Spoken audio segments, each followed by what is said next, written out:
Hello everybody, welcome to my channel Atoshi's Learn English for All.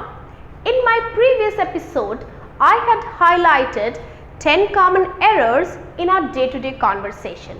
And in this episode, I'll be discussing the next 10 erroneous sentences that we tend to frame. I believe the best way to be fluent is to practice. And I hope you all have been practicing those 10 sentences. If you have missed watching my previous episode, do go through the link in the description box. And before we start, don't forget to hit that big fat button. And yes, if you find the video to be informative, do subscribe the channel and share the video among your friends and family members. So, let's get started. Myself, Atushi, your English language trainer.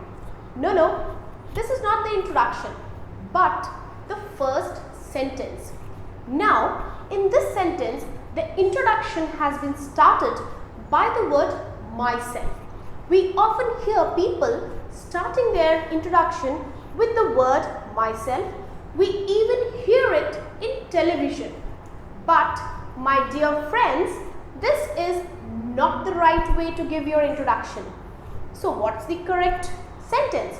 The correct sentence is I am, or my name is, or this is, but this is slightly informal. So the formal way of introducing yourself is I am Atushi, or my name is Atushi.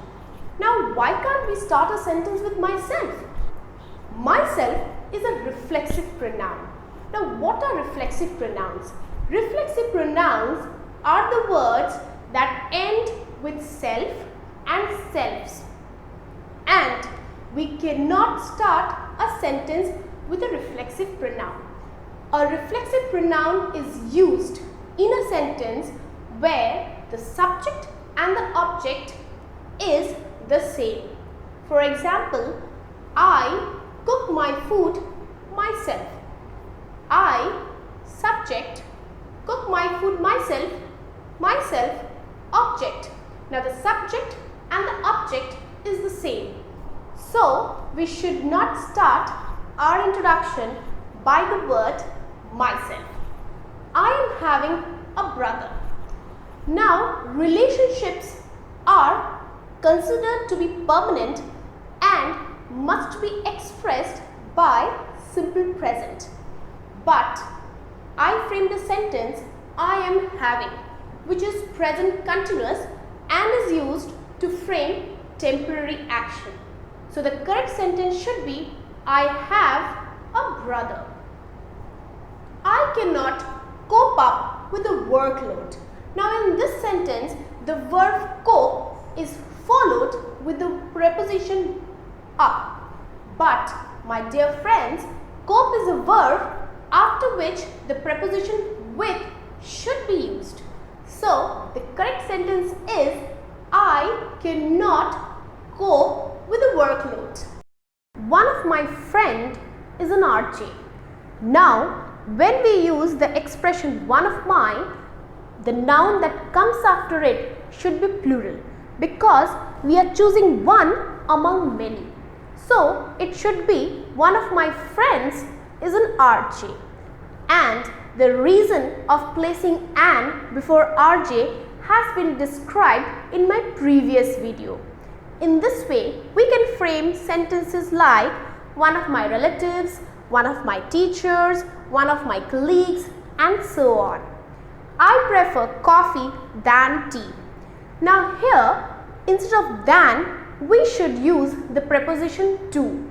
The words like prefer, superior, inferior, senior and junior, the preposition to is placed after them. I will shortly revert back. The word revert means to return back again. So, the word back is not needed. Hence, the correct sentence is I will shortly revert. you must have to complete your assignment. Here in this sentence, we have used must and have to together.